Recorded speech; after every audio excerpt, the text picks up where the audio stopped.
اس بار انور کو رمضان شریف کا بہت انتظار تھا، کیونکہ پچھلے رمضان بیمار ہو جانے کی وجہ سے 4 روزے نہ رکھ سکا۔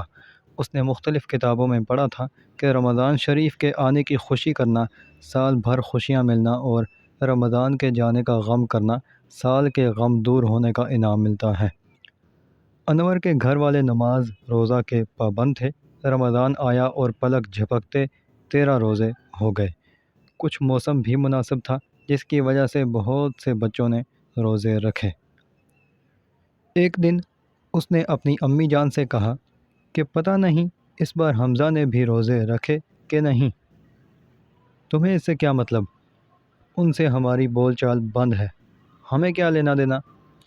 وہ دراصل رمضان کا مقدس مہینہ ہے۔ اس ماہ میں ہمیں انا، ضد اور دوسری خرافات بھول جانا چاہیے۔ چھوڑو یہ باتیں، یہ پیسے پکڑو اور دہی بھلے لے کر آؤ۔ وہ سارے راستے سوچتا رہا کہ کس طرح ان میں صلح ہو۔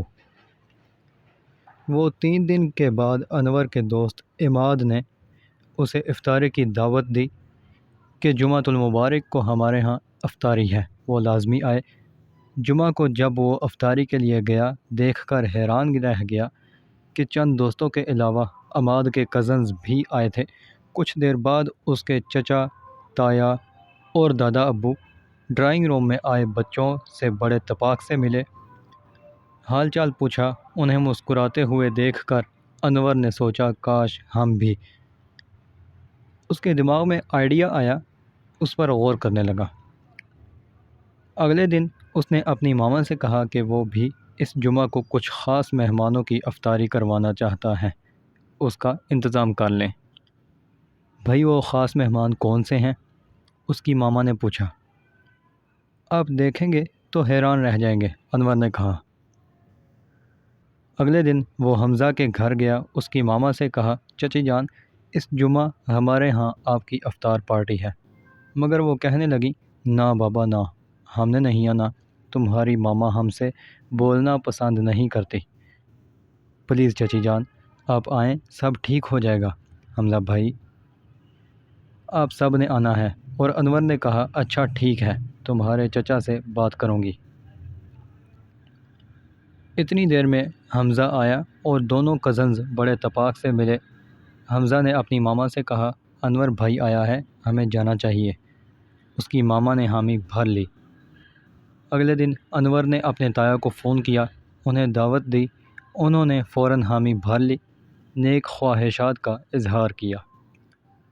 اسی طرح اپنی پھوپھی اور دادا جان کو، جو اس کے تایا جان کے ساتھ قریبی شہر میں رہتے تھے، اب انور کو جمعہ کا شدت سے انتظار تھا۔ پھوپھی جان اور ایک تایا میں کچھ اختلاف تھے، وہ بھی آ رہے تھے۔ یا اللہ رمضان شریف کے صدقے آسانیاں فرما۔ جمعہ شریف آیا۔ انور نے کچھ زیادہ ہی اہتمام کیا تھا۔ عصر کے بعد دروازہ کی بیل ہوئی۔ اس نے اپنی ماما جان سے کہا، آپ دیکھیں میں مصروف ہوں۔ اس کی ماما نے دروازہ کھولا۔ وہ دیکھ کر حیران رہ گئیں۔ سامنے اس کی نند اور انور کی پھوپھی اپنے بچوں کے ساتھ کھڑی تھیں۔ ویلکم بہنا۔ وہ آگے بڑھیں، انہوں نے گلے لگا لیا۔ آج کیسے بھول کر آ گئیں؟ بھائی آج بیٹے کی دعوت پر افطار پارٹی کے لیے آئی ہوں، انہوں نے مٹھائی کا ڈبہ پکڑاتے ہوئے کہا۔ اتنی دیر میں پھر بیل ہوئی۔ انور جلدی سے آگے بڑھا۔ اس کے دادا ابو اور تایا جان تھے۔ دادا ابو نے انور کو گلے سے لگایا اور اس کی ماما کے سر پر پیار دیا، جیتی رہو بیٹی۔ اتنی دیر میں انور کے پاپا آ گئے۔ وہ انور کے خاص مہمانوں کو دیکھ کر حیران رہ گئے، ایک دوسرے سے ملے اور خیر خیریت پوچھنے لگے۔ دروازے کی بیل ہوئی۔ انور نے شرارت سے کہا، پاپا جان اس بار آپ کی باری ہے۔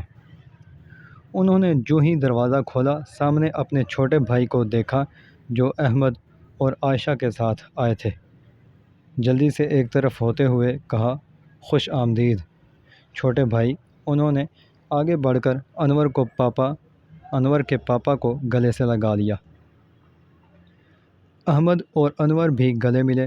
جب وہ ڈرائنگ روم میں گئے، وہاں ان کی بہن اور دونوں بھائی اور والد صاحب بھی تھے۔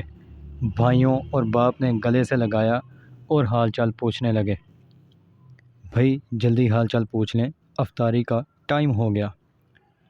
بھائی یہ انور بیٹے کی کاوش ہے جو ہم آج ادھر بیٹھے ہیں۔ رمضان شریف کا مہینہ رحمتوں والا ہے، اس میں ہمیں اپنی انا، ضد، ہٹ دھرمی کو چھوڑ دینا چاہیے، دادا ابو نے کہا۔ یہ ہمیں سبق دیتا ہے کہ صرف بھوکا رہنا روزہ نہیں، اپنے آپ کا محاسبہ کرنا بھی ضروری ہے۔ یہ رمضان کی حقیقی خوشی ہے جس کے لیے دل سے کدورت، نفرت، کینہ ختم کرنا ہوگا۔ اس کے تایا نے کہا، اتنی دیر میں قریبی مسجد سے اعلان ہونے لگا، اللہ کے پیاروں، جنت کے حقداروں، روزہ افطار کر لو۔ سب نے دعا کی اور روزہ افطار کرنے لگے، مگر آج روزہ افطار کرنے کا لطف الگ تھا۔ اللہ تعالی ہمیں روزہ کی حقیقی خوشیاں عطا فرمائے، آمین۔